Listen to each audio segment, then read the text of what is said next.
Anet Emmanuel Sanga natokea Chuo Kikuu cha Arusha, na katika maonyesho haya ya mambo ya ubunifu na ujuzi ili kufikia dira ya 2050, sisi kama Chuo Kikuu cha Arusha pia tunatoa kozi ya ICT, yani Information Communication Technology, ambayo na yenyewe imejipanga vizuri sana kwa ajili ya kufikia soko la ajira na kuendana sambamba na mtaala mpya wa elimu wa nchi yetu ya Tanzania.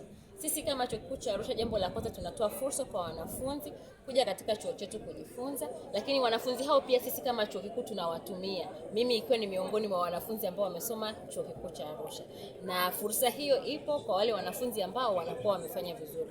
Sambamba na hiyo, sisi kama taasisi tuko pamoja na idara zingine za Kanisa la Adventista wa Sabato ambalo ina media, ina sehemu nyingi ambazo inaweza zikapokea wanafunzi wanaotoka katika chuo chetu. Kama sisi tunaweza tukawatumia, tunaamini mtu yoyote anaweza kutumia wanafunzi hao. Kwa hiyo tunawakaribisha sana Chuo Kikuu cha Arusha.